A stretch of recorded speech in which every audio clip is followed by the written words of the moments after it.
The following content is provided under a Creative Commons license. Your support will help MIT OpenCourseware continue to offer high-quality educational resources for free. To make a donation or view additional materials from hundreds of MIT courses, visit MIT OpenCourseware at ocw.mit.edu. The thing I wanted to do today is to introduce perturbation theory, to show how we use it to make the link between the molecular constants, which are multiplied by quantum numbers, functions of quantum numbers, and the physical constants, the constants that determine the potential energy curve or potential energy surface. This is essential in all of spectroscopic theory, and so I'm jumping ahead to do an example which is not completely trivial, where we use perturbation theory. And what I discovered, it's really nice in some ways to have a course retired for 10 or 12 years, because I can come back to it fresh, and I can see that there was something profoundly wrong with what I had been lecturing on for the previous 25 years. So the example in lectures 2 and 3, which I used to introduce a lot of important ideas, which is the doubly degenerate bending vibration of a linear molecule, is fundamentally flawed. Because the Hamiltonian has to be totally symmetric. And so for a linear molecule, you have cylindrical symmetry. And so the terms that I was manipulating in the example do not have cylindrical symmetry. And so, and I did some symmetry-related things with them, and those were interesting and useful, but the basic equations that I derived do not apply to any physically realizable system. So I'm going to try to do a problem where I introduce perturbation theory, and perturbation theory is always messy.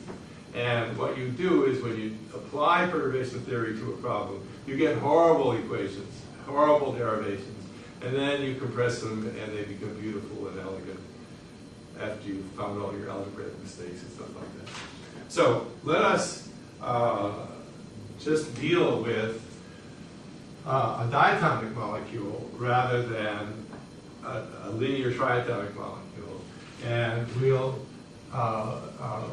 have a, so the zero order picture is rigid rotor, harmonic oscillator.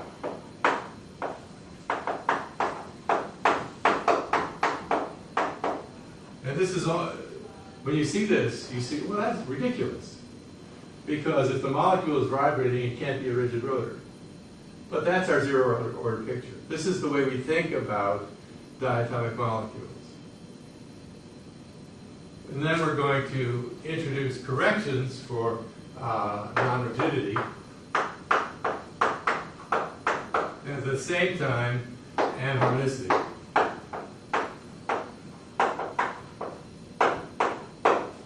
So once we do this, the absurdity of having a rigid vibrating rotor is removed, because at the same time we allow the vibration, the rotational constant to be a function of coordinate, and we allow the vibrations to be anharmonic. So I'm going to work through this problem and try to point out the important things that happen, but it won't be as elegant as it could have been if I had an extra 3 or 4 hours to reconstruct a lecture completely. And so what I probably will do is ask you to convert this to elegant format as a problem. However, That problem is handled completely in one of the supplements to lecture number 3. Right. Okay, so the Hamiltonian for a harmonic oscillator, we have p squared over 2 mu, reduced mass. So that's the kinetic energy term. And the kinetic energy term, the potential, this is the kinetic energy term. And the potential energy term is 1/2 k r squared, q squared, let's call it q. And now I see why the blackboards in this room are not quite as nice as some of the other lecture rooms. You can push the blackboard down. Here you can only go up, and as a result, there's it's harder to display. Okay, so we know that the energy levels for a harmonic oscillator are going to have the form Hc omega E equals n. Now, why is this Hc? In spectroscopy, we use the quantity reciprocal centimeters to mean energy, frequency, anything we want. So this factor of Hc comes and goes at will. Now, I'm going to include it for a while, but eventually I'm going to resort to spectroscopic convention of calling omega E an energy.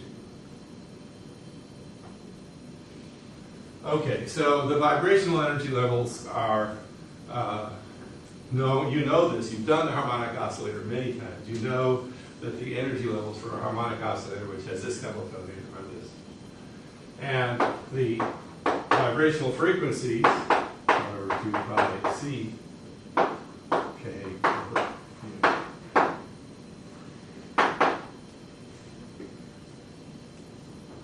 Okay. Now, what I'm going to do is introduce something you may not have seen before, and that's dimensionless coordinate. So the coordinate, I call it q, so can be written as a dimensionless coordinate. And so all of the dimensions, all of the trivial stuff gets put into a factor h bar over 2 pi c mu omega square root. So this is a factor that strips out the specific oscillator, the mass and the force constant information from the coordinate. Now we have something universal. Why do we like that?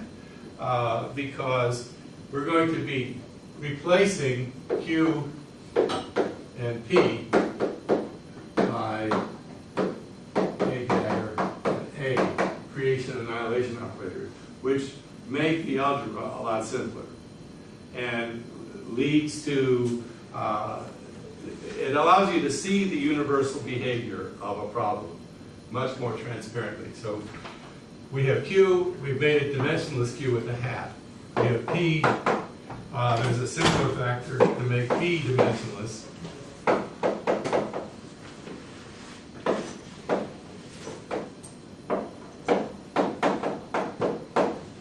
Okay, so again, the specific characteristics, the mass and the frequency or the force constant and the reduced mass, they're in these prefactors. And then we can write Q hat as 1 over square root of 2 A dagger plus A. And we can write P hat. And I'm going to make these bold because I'm going to be using a constant A later. And there's nothing to be done about that. And so we get 1 over square root of 2 times I times A dagger minus A. So we can write the coordinate, the dimensionless coordinate, and the dimensionless momentum in terms of these universal factors. Now, why do we like these? Well, A dagger.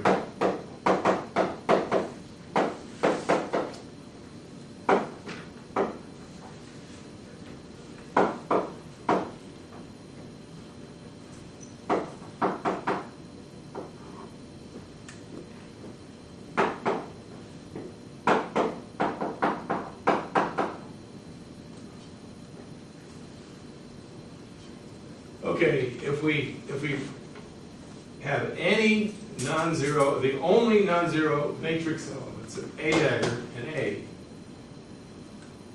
A dagger raises V. So we have to have a lower V on this side and a higher V on that side. And A dagger raises V by 1. A is a lowering operator. It destroys one quantum. So we have a higher V on this side than this side. Now, the thing that makes it so wonderful is if you write down the operator, you know immediately what the quantum numbers are that result in a non-zero matrix element. You don't have to memorize anything. You can think of dagger as plus.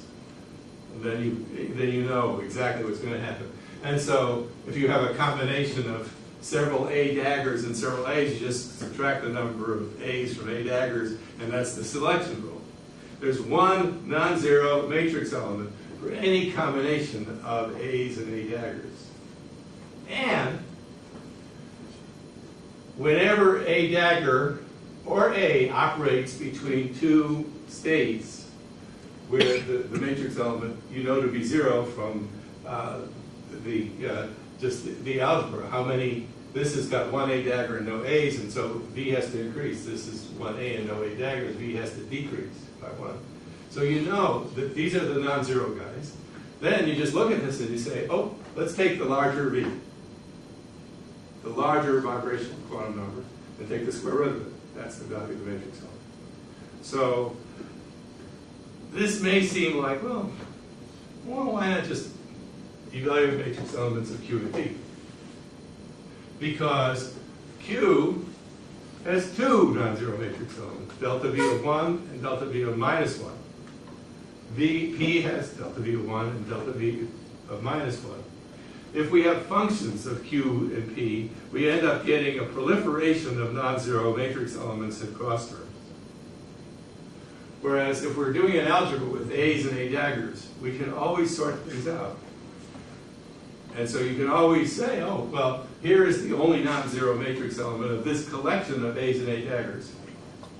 And this is what it is. And so it allows you to do the algebra at the beginning before things get complicated, rather than after you've got the whole problem set up and you say, oh my God, I have to do all that rather than stuff. So this is a really powerful tool, and I'm going to try to illustrate its use.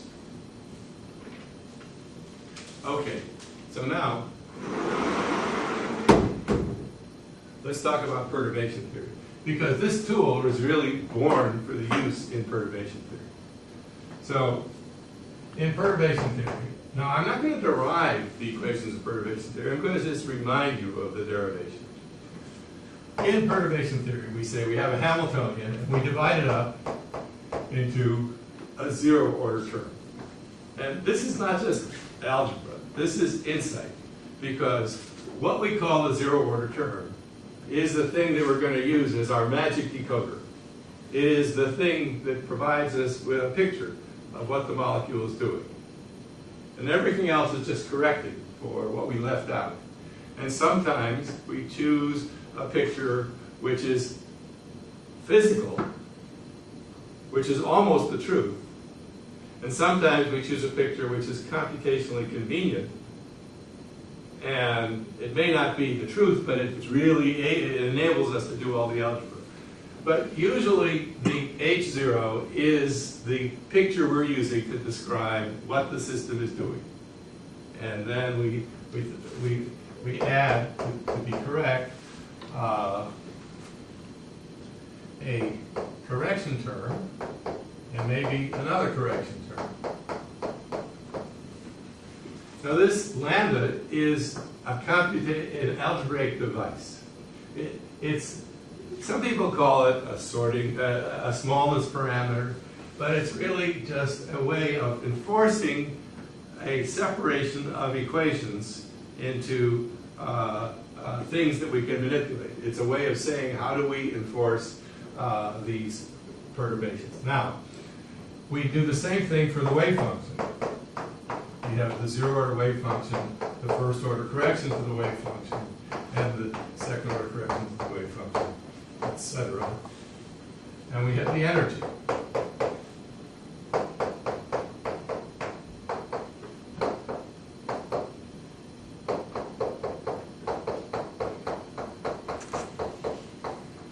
And it makes sense to put indices on these because we're interested in the corrections to particular wave functions and particular states. So this is the formal structure we use, and what we're going to do is write the Schrodinger equation, H psi E psi, and divide this up into terms according to the power of lambda. So we have a lambda 0 equation, a lambda 1 equation, a lambda 2 equation. And so the purpose of lambda is not really a smallness parameter, but it's a way of defining three independent equations or more that have to be satisfied. So it's just a way of saying we have certain stuff which we're going to use to define the way we look at the problem, and then we stick all the errors into another equation, and then we stick all the errors into the third equation. So this equation, the lambda 0 terms, give you H0 psi 0 E0 psi 0. And we'll put indices here. So this equation says we have a set of functions which are eigenfunctions of H0 and energy levels which are eigenvalues of H0. And that's what we're going to use to solve all the problems. So whatever we choose for H0 has a consequence. We get this psi zeros and E zeros. And those are all going to be manipulated. And it's also going to define our point of view. The lambda to the 1 equation gives us the correction to the wave function. And that correction to the wave function has the form sum over j prime, j not equal to I, is what the prime means. H, yeah, I'm going to do that. H I j 1 over E I 0 minus E j 0.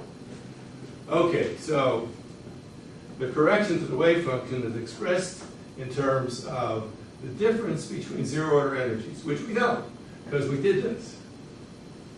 And it's, I'll get to you in a second. And it's going to be matrix elements of this correction term to the Hamiltonian. Josh? You will put a psi j on I knew I should be postponed for a second. So we have these and we have this.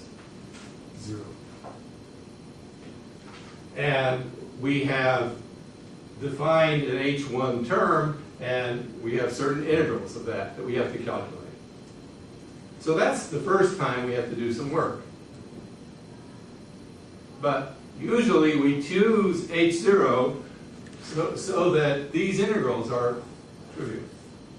And they're really trivial when you're using these A's and A daggers. The lambda to the 1 equation also gives you E1 I, which is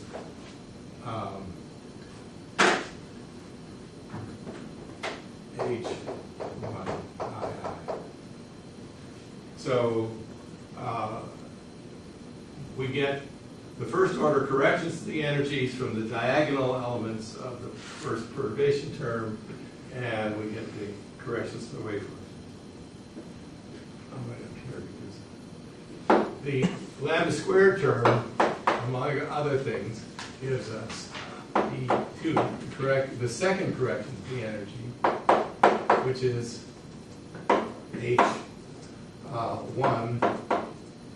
I J H1 J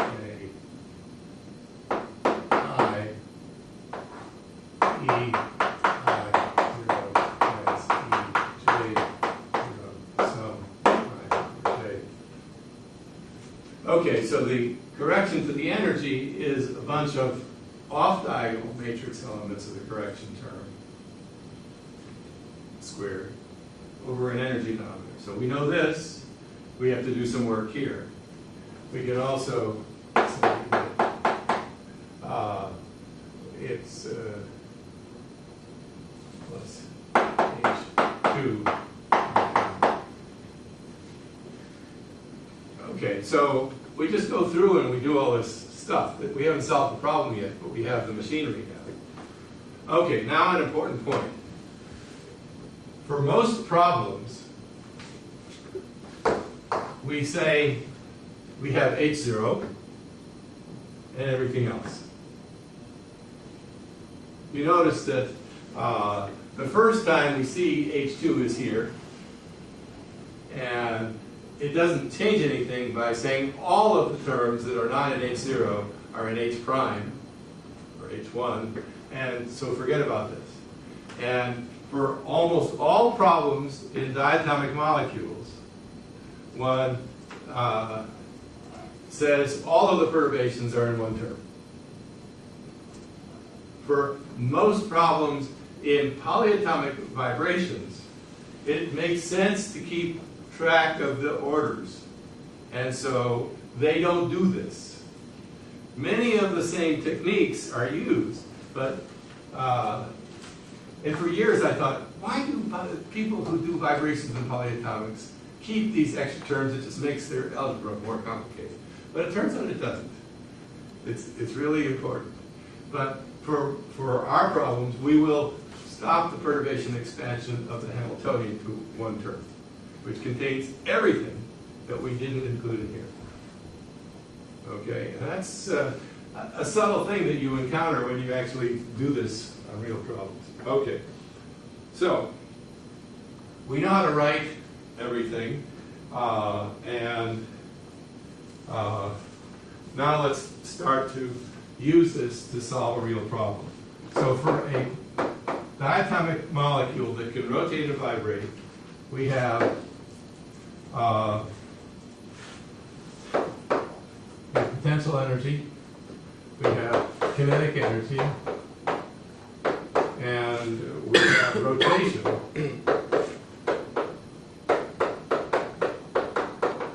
So this is the rigid rotor. If this were RE, this would be called BE. But I'm not writing a zero-order problem. I'm allowing the potential to be a function of R, not just harmonic, and the rotational constant operator will also be a function of R. So what we want to do is manipulate this thing into a form that enables us to make contact with the usual expressions for the energy levels. The energy levels of a diatomic molecule are usually given by things like this. I'm going to divide by HC. I'm going to stop with this HC business really soon. I just hate it. But, you know, that's because spectroscopists are such slobs. So we have omega E, E plus a half, minus omega E, XE, E plus 1/2 squared. Now, many of you have noticed this symbol, and you wonder, what, is this a product of two things? No, it's just one number. And if this is Greek, why is this Roman? But let me assure you, this is not chi, this is x. And then it goes on, and omega E, y E, E plus a half squared. So we have molecular constants for the vibration. Then we have VE, jj plus 1 minus gamma e jj plus 1 v plus half, and not gamma, alpha, sorry. And gamma is, notice we also put a sign here, which, a minus sign here. This isn't an oscillating power series. This is just another spectroscopic tradition for diatomics, which is not followed for polyatomics. Since the first anharmonicity constant is almost always in the sense that it makes the intervals between vibrational levels smaller, we choose to make omega e x e a positive number by putting a minus sign there. And since, as you go up in V, the rotational constant generally gets smaller because the molecule is stretched out, and it's the ballerina effect. You know, when the arms are out, they go slower. When they come in, they go faster. So alpha then is a positive number, and so we put a minus sign here to make that come out the right way. Then we have gamma jj plus 1 v plus a half squared, and then we have d j plus 1 squared. And then, of course, there are going to be corrections to the centrifugal distortion. And so we get VE, alpha E, gamma E, and we have DE. So what we would like perturbation theory to do is to determine all of these things that come in the dumb power series expansion of the energy levels as powers of V plus half and JJ plus 1, to relate them to the expansion of the potential and the rotational constant operator. And then we get all the molecular constants and how they relate to the potential. And so this is a way, and it was the way until computers came into spectroscopy and displaced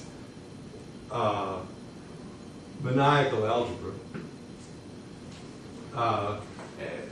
You did this perturbation expansion. Okay, so let's set this up. And it isn't pretty, but it's just a lot of repetitions of the same thing. Okay.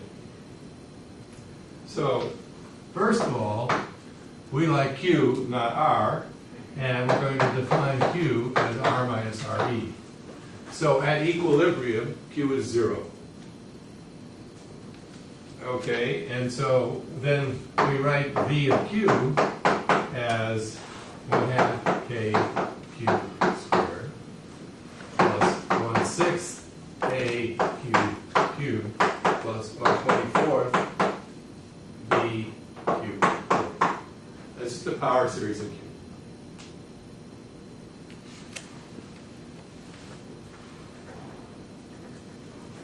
Now, what do we do about B of R? I mean, it's a good idea if we're going to have a Hamiltonian that's expressed in terms of B of R and B of R to expand them in the same coordinate and then combine terms so that we don't have to do too much algebra after the fact. Anyway, well, B of R, because of this craziness,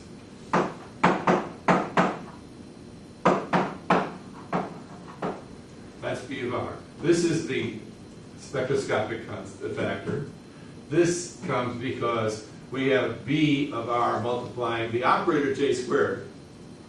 And when the operator J squared operates an angular momentum function, it gives you H bar squared times JJ plus 1.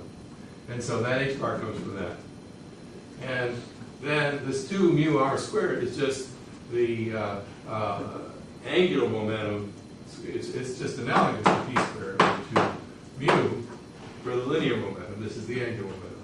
1 over 2 mu R squared is the, yes. Okay, so this now, we want to convert this into a function of Q rather than R. And this is a subtle point that the first time I finally grasped it, I said, oh, fantastic. This is so wonderful.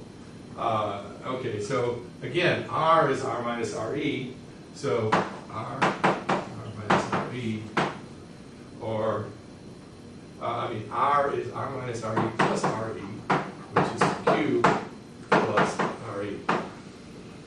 So we have 1 over R squared. We want to write that, so that's 1 over Q plus RE squared. And now we're going to pull out the RE. And so we have Q over R plus 1 minus 2. This is what we're going to expect. Q over RE.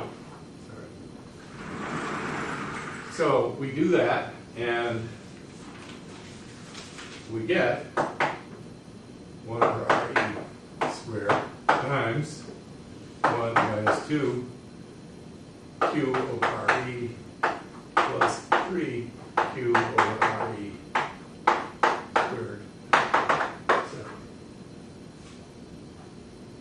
So notice in the Hamiltonian, writing V of Q and V of Q, we've got functions of powers of Q. We've got powers of Q. And so we're going to want to evaluate matrix elements of Q, Q squared, Q, etc. Okay.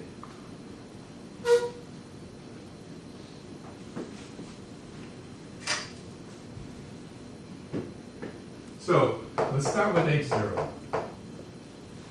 And H0 is HC times 1/2 KQ squared plus P squared.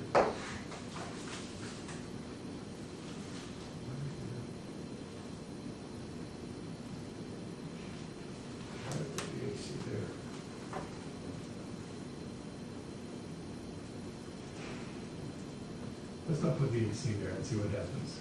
I'm going to have to deal with AC soon. 2U.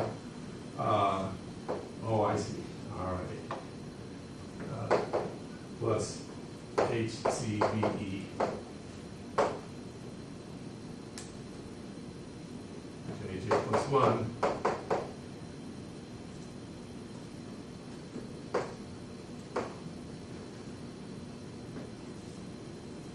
So this is the rigid rotor Hamiltonian, and I'm not expanding this. I'm just going to deal with this part, because when we start evaluating matrix elements of Q squared and P squared, we discover something interesting. Okay, so we have 1/2 KQ squared. K, and then we are going to convert this to dimensionless Q, which is over here.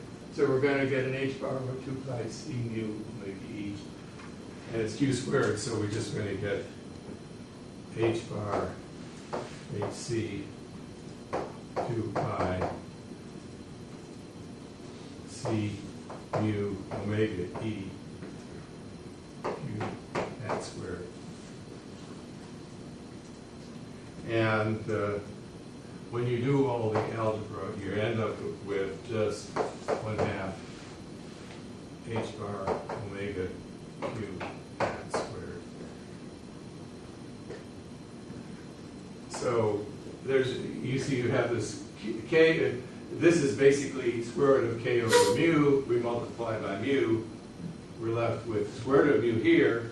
We have a square root of K left here, and that's canceling this half of this, and so you end up with a K over square root of K over mu, and that gives you the omega E. So this gives you that, and the P squared term, P squared over 2 mu. Again, we put that into the dimensionless form, and we get we get 1 over 2 mu H bar 2 pi C mu omega E P hat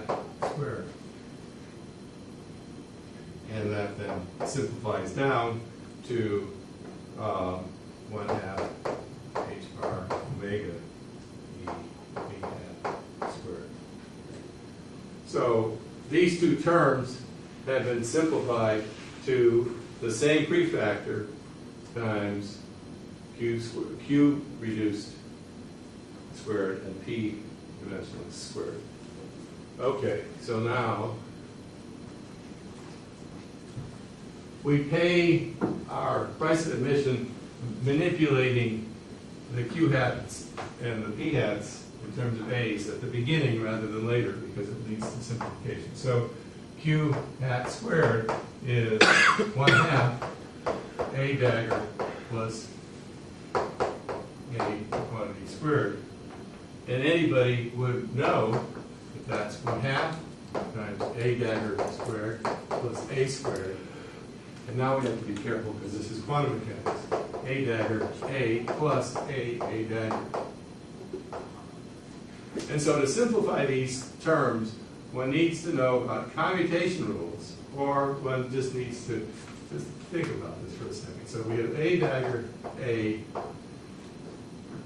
operating on, now we'd like to, we have a and a dagger, so v isn't going to change. So let's put a v here and a v here. So a dagger is going to give us square root of v, and then a is going to give us a square root of v, and a dagger is going to give us a square root of v, because a dagger is taking you from v minus 1 back to v. And you always write the larger of the two quantum numbers. So this just gives you v. And the other possibility, a dagger, v, this takes you from v to v plus 1. You have a square root of v plus 1. This takes you back down to v, so you have a square root of v plus 1. So this is just going to give you v plus 1. So the combination of these two terms is 2v plus 1, not 2v. And so there's always going to be a little bit of trouble when we write out these a's and a daggers and want to reduce them all to one term which operates between 1v and 1v prime. So there's a little bit of algebra, and whether you use commutation rules or just a little bit of this sort of stuff, it does simplify your life. So what we get when we recognize this simplification is that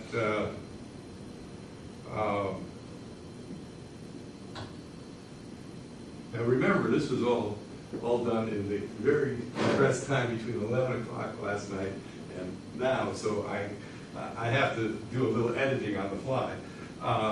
So we write we want the diagonal matrix element of q hat squared, and that gives us well,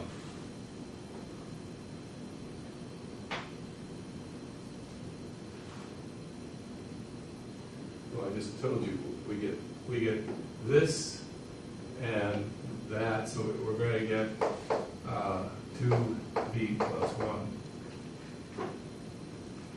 Okay. And over 2. And we do the same thing for p hat squared. And we get 2v plus 1 over 2. With a minus sign. No, the minus sign. Okay, now I know why I did it. Okay, all right. All right, this is correct. Why do I not include off-diagonal matrix elements of V? Because Q squared has off-diagonal matrix elements delta V of 2. And P squared also has off-diagonal matrix elements delta V of 2. Are we almost done? What time is it? What? No, it's not a quarter up. Okay. You're welcome to listen to this, but it's pretty awful. I'm sorry? Early. Okay. Yeah. All right. So it turns out, remember that q squared gave a dagger a plus, I'm sorry, q squared gave a dagger squared plus a squared plus this a dagger, a dagger. P squared gave minus a dagger squared plus a squared minus a dagger a. So what's going to happen when you add the p squared term to the q squared term? These unwanted things cancel, and these wanted things add. That's where that I in the definition, you see we have this I here, that's what makes that happen. So q squared is off diagonal in V. So is p squared. But the combination of q squared plus p squared leads to only diagonal elements because the off diagonal elements cancel. But this is something to remember because we're going to be encountering q squared terms without a p squared term, and we won't get that cancellation. Okay, so we've written the harmonic oscillator in this simplified form. We get 1/2 h bar omega e from the q squared term, and 1/2 h bar omega e from the p squared term. No off diagonal elements. That's the end. And so h0 just gives hc omega e b plus a half.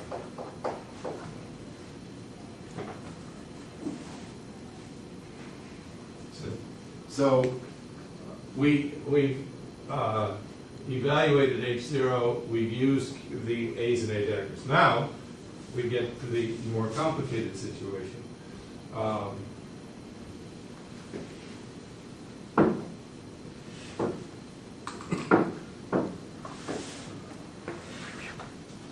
We write H prime over HC in terms of the expansion of the various terms we collected before. We have 1/6 A Q cubed, that's not with the hat yet, plus 1/24 B Q fourth, plus BE JJ plus 1, times minus 2Q over RE, plus 3Q over RE squared.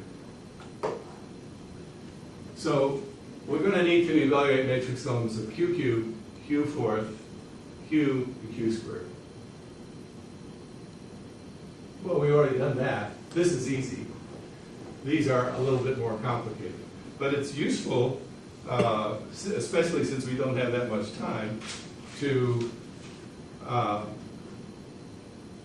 group them according to selection rules. So here's a way of summarizing matrix elements. If we write this projection operator like this, this has only diagonal matrix elements of V. And so we can then Q squared, Q cubed, Q fourth. We can sort the contributions of the various operators into the various selection rules. So we have V plus or minus 1. We have V plus or minus 2. It's a V plus or minus 3. V plus or minus 4. Okay, and so this one has a contribution from this and from this, because these are even powers of Q. This has a contribution only from this. This has a contribution from this. And, I'm sorry, not from that. Yes. This has a contribution from this and that. This one has the only operators that can change v by 3 would be q cubed, q fifth, so we have one here. And this one is a check mark only here. Okay, so there's only one kind of matrix element for q, two kinds of matrix elements for q squared, one for q cubed, two for q fourth. So we do the algebra. And what we're going to end up getting then is the relationship between this A, B, and RE, and BE, and all of these parameters in the expansion of the energy level. So we have omega E, omega xe, and so that's the yes. Does q cubed go plus or minus 1 also? Yeah.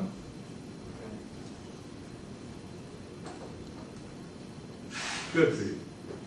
Okay, so the algebra is a little bit tricky, but the main complexity in the algebra is when you say have q hat q, you're going to get an A, and an A dagger. You're going to have an A dagger, A. You're going to have A dagger, A. And what you want to do is combine those. Just as I combined the A and the AA dagger with the A dagger A. And that is a little bit tedious, but much less tedious than doing out all of the matrix elements and combining at the end. So there's a little bit of algebra with the from Q4 because you have 4 terms, and from Q cubed where you have 3 terms. But you put it all together, and you do get an expression for each of these terms. And what you're actually going to be able to do is, once you set things up in terms of the A's and A daggers, you're going to immediately know which term is going to contribute to which constant. And then you have to do the algebra right, and you get how it does actually contribute. The last point is we have first-order corrections to the energy, and we have second-order corrections to the energy. The first-order corrections come from diagonal matrix elements of even-powered cubes, terms with even powers of cube. And they're multiplied by a constant.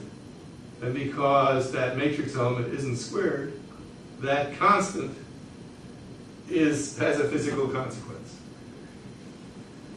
In the second order, we have terms in the expansion that come from a matrix element squared. So that matrix element squared, we've lost the overall sign of the matrix element.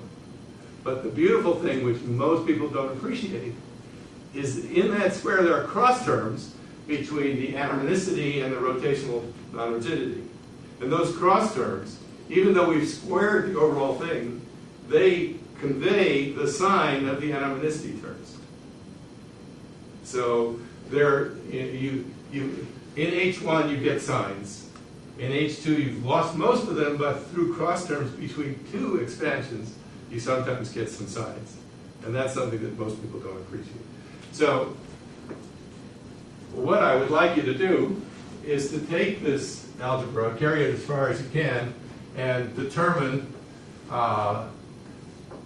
omega E xe,